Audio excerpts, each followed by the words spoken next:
Inalok ni Batangas 1st District Representative Leandro Leviste na maging state witness ang district engineer ng Department of Public Works and Highways na nagtangka umanong manuhol sa kanya.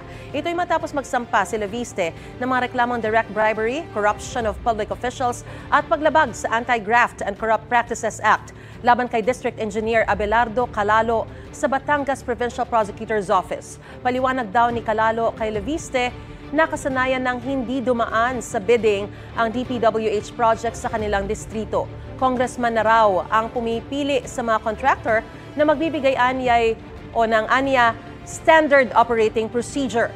Sa ganyang sistema, aabot daw sa 1 bilyong pisong kickback ang makukuha ng kongresista sa loob ng 3 taong termino. Umaasa si Leviste na papayag maging state witness si Calalo para mabunyag ang mas malawak pang sistema ng korupsyon.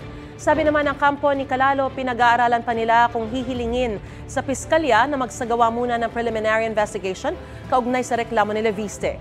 Hindi pa rin sumagot si Calalo kung bakit may dala siyang 3 million pesos na cash nang maaresto noong Biyernes. Engineer, paano kung alokin kayo mag-state witness? Papayag ba kayo? No comment, no comment.